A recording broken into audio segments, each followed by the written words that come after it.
Once again, until now we have been dealing only with single random variables, their properties such as density functions, cumulative distribution functions, expectation, variance and so on. Now we will deal with multiple random variables. The same way we will see very similar concepts for as we had for discrete random variables, but just that how would those extend for continuous random variables in the multiple random variable setting, we will see now. The first thing is to generalize the, if you have a random variable x and y in the same experiment, of course, the joint density function or the joint, we will call it the joint density function, is typically denoted by f subscript x y. Fxy of x comma y is, well, its probability of x belonging to x plus dx and y belonging to y plus dy divided by dx into dy. So, you can see it is a density, because it is now 2 dimensional, you have to divide by the area instead of by the length, right. So, for the 1 dimensional, for just one single random variable, you just had probability of x belonging to x plus dx divided by dx. But now we have 2 random variables, the joint density function is simply the probability that x comma y belongs to this, the rectangle given by x plus dx, y and y plus dy divided by the area of the rectangle, which is dx dy. So, that is why it is called the density function, and you can clearly see how this would extend for, let us say 3 random variables or 4 random variables. Only thing that would changes, you would have, let us say if you had 3 random variables, it would be x belonging to x plus dx, y belonging to y plus dy and z belonging to z plus dz divided by dx into dy into dz. So, that would also be a density function. But 2 random variables is the easiest, easy to write, and you can easily see how it generalizes for higher random variables also. We will only work with 2 random variables, but there is nothing stopping you from working with more than 2. That is the joint density function. You can also have the joint cumulative distribution function, which is denoted by capital F. Capital F x y of x comma y is equal to probability of capital X less than or equal to x and capital Y less than or equal to y.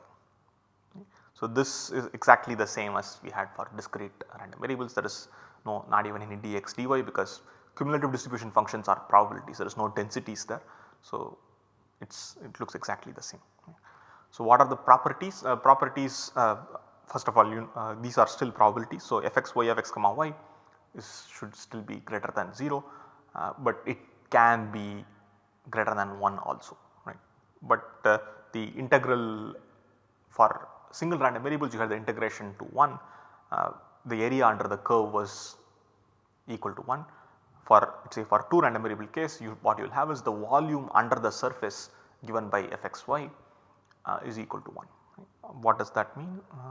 Well, some properties quickly, right. Fxy of x comma y is greater than or equal to 0 and integral over x integral over y fxy of x comma y is equal to 1. I forgot the dx dy.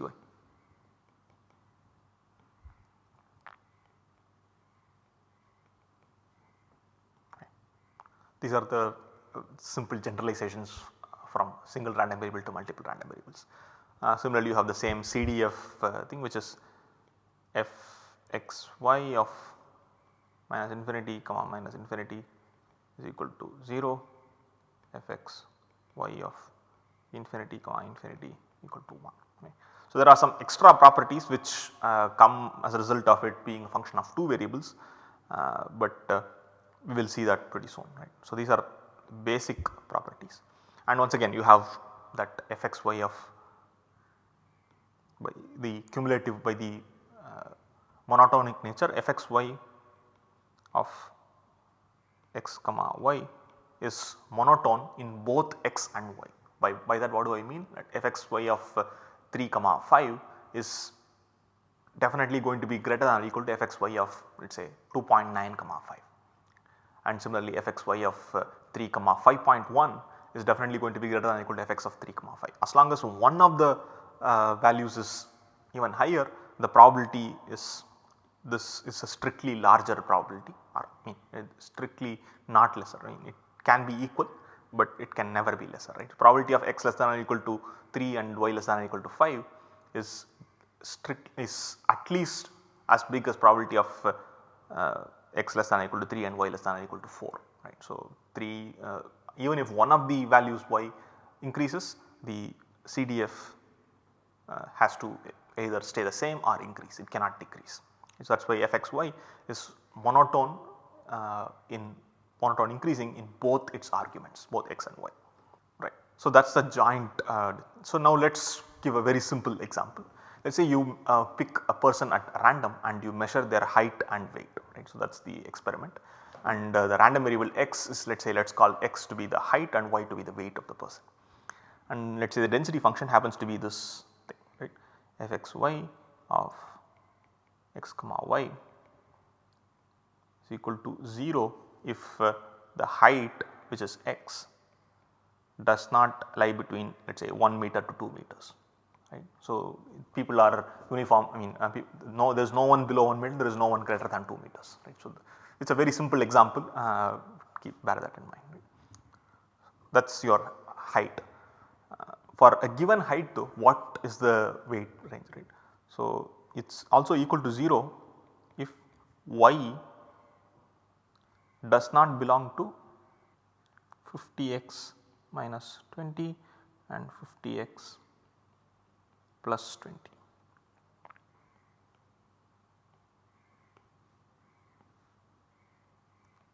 By that what do I mean? I mean that if x is 1 meter, the height ranges between 30 to 70. Right? If x is 2 meters, the the weight ranges between 80 to 120. So, if x was 1 meter, the height was 1 meter, the weight ranges between 30 kilograms to 70 kilograms. If height was 2 meters, the height ranges between 80 kilograms to 120 kilograms. Right? And if x comma y are in the range of if x is in the range of 1 to 1 to 2 and y is in the range of 50x minus 20 to 50x plus 20, then we have let us say some constant c otherwise.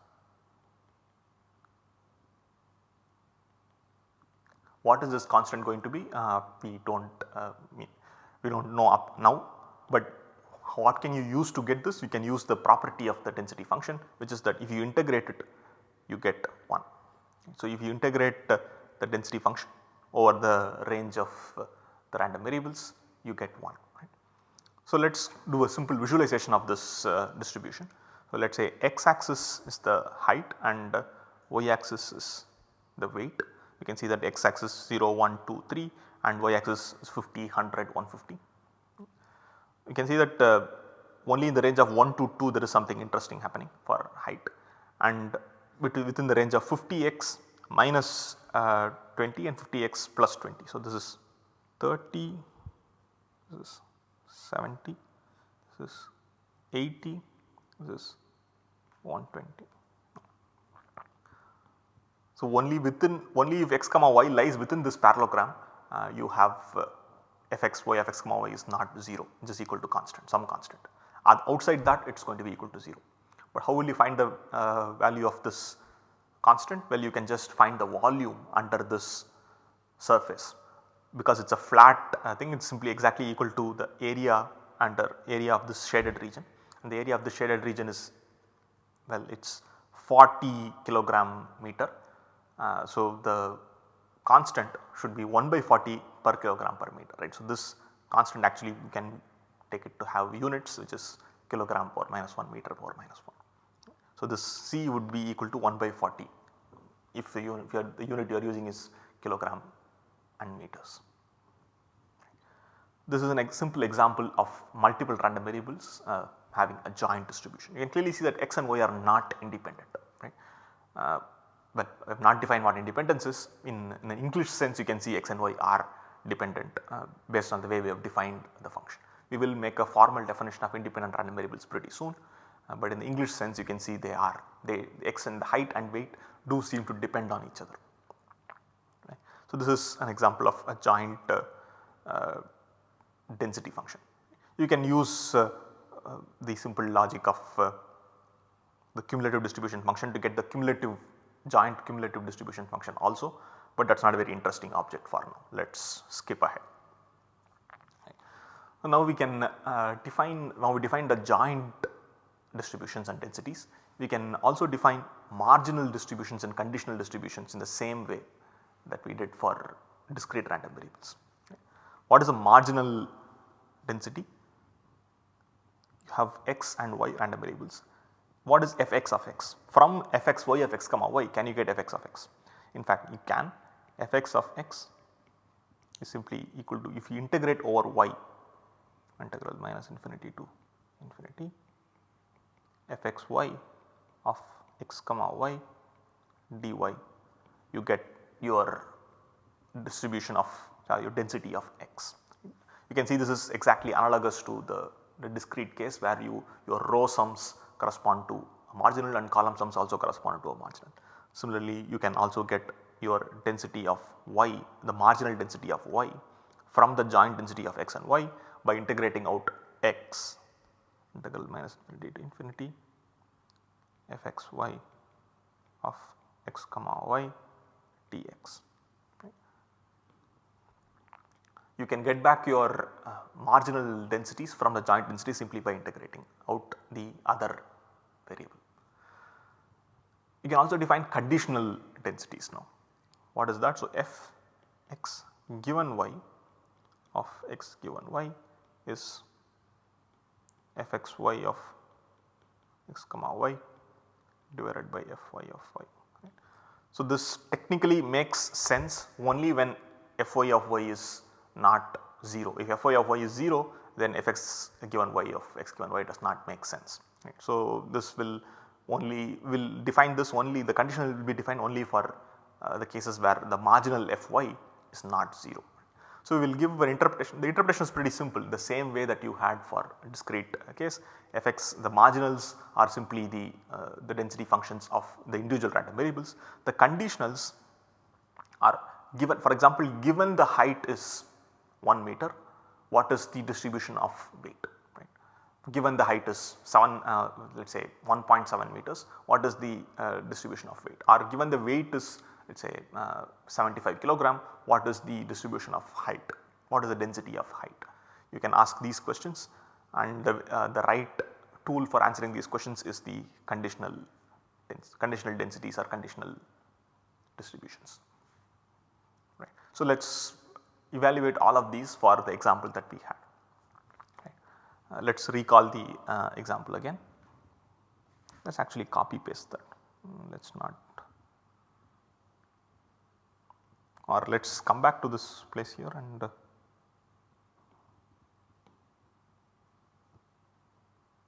let us take that same example. So, now what is fx of x going to be? X is the height and y is the weight. So, fx of x is clearly equal to 0 if x does not belong to 1 comma 2. But within the range of 1 to 2, what is that? Well, that is integral minus infinity to infinity c times dy. What is c? C is 1 by 40.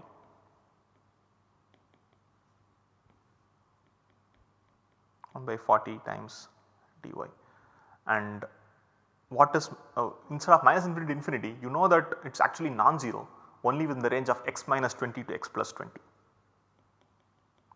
We can just use this by saying x minus 20 to x plus 5x 50x minus 20 to 50x plus 20.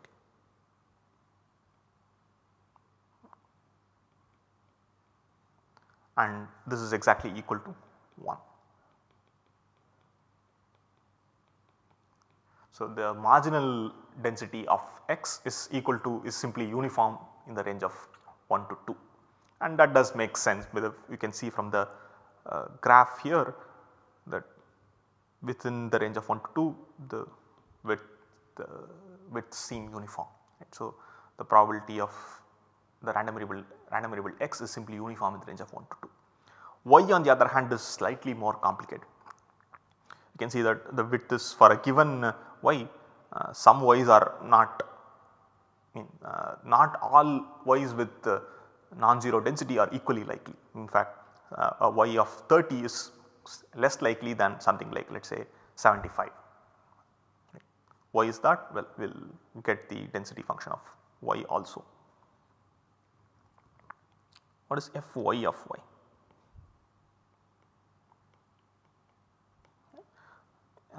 Here you have to use different cases now.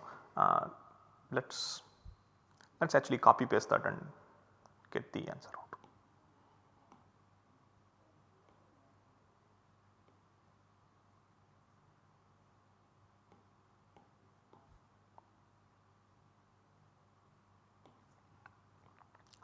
Now for Fy of y, let us use different limits. Fy of y, we will just first get the cases out first. For what is the value, it is going to be 0 if y is less than 30, and there is going to be other interesting cases for y between the range of 30 to 70, and 70 to 80,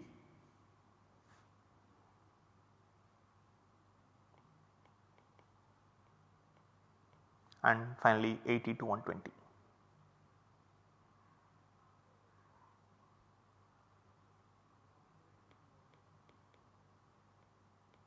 And y greater than 120, right. So, these are the 5 cases that you can think of, and immediately the 2 cases, that is y less than 30 and y greater than 120, are going to be 0. You only have to consider these 3 cases. So, for each of these cases, for let us say for y in the range of 30 to 70, you are going to be integrating across x, right, from 1 to where, right. So, that is going to be the case. For y in the range of 70 to 80, you will be integrating across some other limits, right. So, from based on the value of y, you have to get the limits of x, right, and that will decide the density of y. So, this is going to be a simple exercise for you. Get the density of y from the joint density of x and y. So, it is a marginal, this is a pretty simple exercise. Okay. And you should also check that a simple sanity check would be Fy of y, if you integrate from minus infinity to infinity, it should be equal to 1, right, because this is also a valid density function. Okay. Now I think we also need to do some conditional distributions, but we will do some conditional distributions. So, conditional distributions are pretty easy to do, let us do that. Let us take the same example, x is the height and y is the weight. In meters, y is the weight in kilograms, right. What is Fx given y of x given y? Or let us do the y given x case first, which is easier to think of. Recall I had said that this function makes sense only if Fx of x is not 0, right, which means that the entire thing makes sense only when x is in the range of 1 to 2. Why is that not a restriction? Because outside the range of 1 to 2, x is never going to happen, right. So, you do not need to worry about such events. So, Fy given x of y given x, we are only going to define it in the range of, for x in the range of 1 to 2. If x is outside the range of 1 to 2, I am not even going to define it, you can define it however you want it, in fact not defined in A if x does not belong to 1 to 2. Within the range of 1 to 2, we can define Fy given x of y given x. If x does belong to 1 to 2, Fy given x of y given x is simply Fxy of x comma y divided by Fx of x, and Fx of x we happen to know x is uniform in the range of 1 to 2, that is equal to 1, right. So, fxy of x comma y if x belongs to. So, in other words fy given x of y given x is equal to fxy of x comma y if x belongs to. I am not going to bother about the case where x does not belong to 1 comma 2, x belongs to 1 comma 2, that is the fxy of x comma y case x belongs to 1 comma 2. So, which is equal to 1 by 40 if y belongs to 50x minus 20 to 50x plus 40, 0 otherwise. So, this is the conditional density function of y given x. You can do the same thing for x given y also, it will be slight bit more intricate, but the logic is the same. So, by this you can say that the conditional distribution of y given x is uniform in the range of 50x minus 20 to 50x plus 20. Did I write 40? No, I meant 20. Right. So, this with this we can wrap up the basic idea of conditional densities, distributions and marginals. In short, we will often just call it conditionals and marginals. The word density or distribution will indicate whether it is a density or a cumulative distribution function. Right. Finally, we move on to the next concept, which is independence of random variables. We have defined independence of random variables for discrete random variables before. The same, well, a very similar idea applies to independence of continuous random variables also. Let us say you have a random variable x and y. We say these two random variables x and y are independent if fxy of x comma y is equal to fx of x into fy of y. It is as simple as that. The same way we had for discrete random variables, the definition is exactly the same. But there are several equivalent definitions, which is for example, the equivalent definition is that you have two functions, let us say any two functions g comma h. Right. For any two functions, for all functions g comma h, expected value of g of x into h of y is equal to expected value of g of x into expected value of h of y. This is another equivalent definition for independence of random variables. We have seen how to prove this for the case of discrete random variables. You can do the same thing for continuous random variables also. Okay. So, let us consider the examples, right. Consider the height weight example. In that case, do we have fxy of x comma y for the height weight experiment?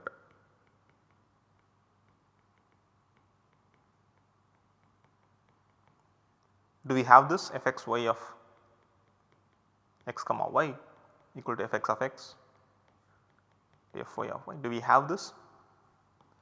You can easily see it is not the case. Why is that? For example, very easy check is to look for zeros, right.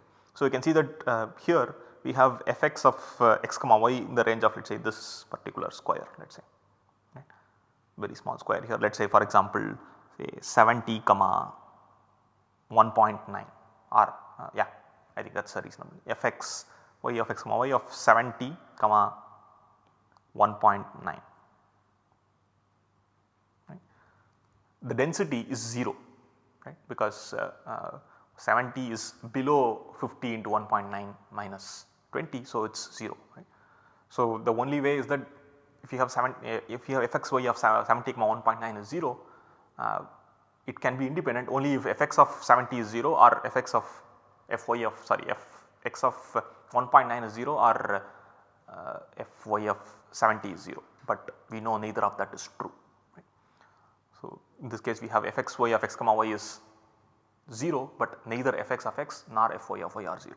So, we immediately come to a conclusion that in this case x and y are not independent, and that is intuitively obvious also. or you can have several experiments for where you have x and y are independent random variables. Say in practice, for example, let us say you are measuring the time of birth of some baby and the height of that baby, right. Are these two variables independent? If these two are independent, you can ask the question, what is the probability that there was a baby which was born at 11:59 p.m. and with a height of 40 centimeters, right. You can ask this question. Your answer would be, you would just compute the probability of these two things independently and multiply that and give it to you, right. And that is exactly what this logic here says. Fxy of x comma y is simply fx of x into fy of y if x and y are independent random variables.